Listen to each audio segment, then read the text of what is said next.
कारोबारी साझेदारी का विवाद ब्लैकमेलिंग की बड़ी साजिश में बदल गया। आखिर ऐसे कौन से फोटो और वीडियो थे जिनके दम पर पीड़ित पर लगातार दबाव बनाया जा रहा था।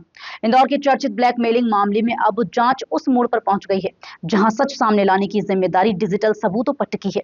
7 आरोपी सलाखों के पीछे हैं और पुलिस की नजर अब उनके मोबाइल फोन में छिपे राज पर है। इंदौर के बहुचर्चित ब्लैकमेलिंग केस में पुलिस ने सभी 7 आरोपियों को गिरफ्तार कर जांच को निर्णायक चरण में पहुंचा दिया है।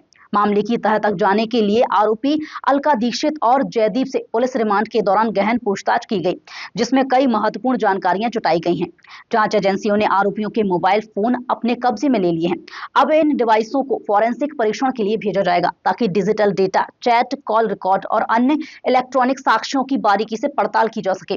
पुलिस का कहना है कि जांच के दौरान यदि अन्य संदिग्धों या संबंधित व्यक्तियों के डिजिटल उपकरण सामने आते हैं तो उन्हें भी जांच के दायरे में शामिल किया जाएगा।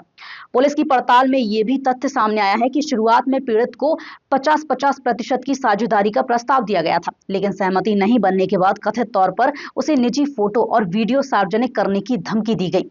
आरोप है कि इसी डर का फायदा उठाकर पीड़ित पर लगातार दबाव बनाया गया और उसे ब्लैकमेल किया जाता रहा। अब जांच एजेंसियां पूरे घटनाक्रम को डिजिटल साक्ष्यों के जरिए जोड़ने में जुटी हैं। माना जा रहा है कि मोबाइल फोन से मिलने वाली जानकारी इस मामले की कई परतों को उजागर कर सकती है।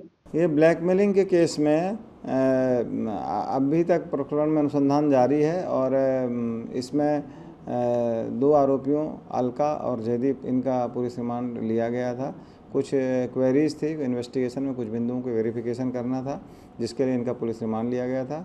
और अब इसमें फ़िलहाल जो मोबाइल हैं उनको फॉरेंसिक में शीघ्र ही भेजा जाएगा और वहाँ से प्राप्त जानकारी के आधार पर अग्रिम कार्रवाई की जाएगी। जो आरोपी हैं, लगभग सभी आरोपियों के मोबाइल जब्त किए गए हैं और कुछ और अभी आरोपियों के मोबाइल यदि मिलते हैं तो उनको भी जब्त करके कार्रवाई की जाएगी। अभी इसमें जो 7 आरोपी थे उन सभी की गिरफ्तारी की जा चुकी है। प्रकरण में फिलहाल फोरेंसिक जांच के उपरांत ही आगे की कार्रवाई का निर्धारण किया जा सकेगा। ब्लैकमेलिंग, जैसा कि मैंने आपको पहले भी बताया था कि इन्होंने पहले तो उसको 50-50% के पार्टनरशिप की बात की थी अलका दीक्षित और उनके साथियों ने, और बाद में जब बात नहीं बनी तो उनको इस तरह धमकी दी गई कि तुम्हारे फ़ोटो वीडियो हमारे पास में है और हम तुम्हें समाज में कहीं का नहीं छोड़ेंगे।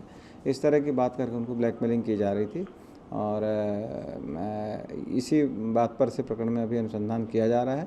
अभी फिलहाल प्रकरण में 7 आरोपी हैं, 7 की गिरफ्तारी की जा चुकी है। फिलहाल इस पूरे मामले की असली तस्वीर फॉरेंसिक रिपोर्ट आने के बाद और साफ होगी। जांचकर्ताओं को उम्मीद है कि डिजिटल सबूत न सिर्फ आरोपों की पुष्टि करेंगे बल्कि ये भी बताएंगे कि ब्लैकमेलिंग का यह कथित नेटवर्क कितना बड़ा था और इसमें कौन-कौन शामिल था।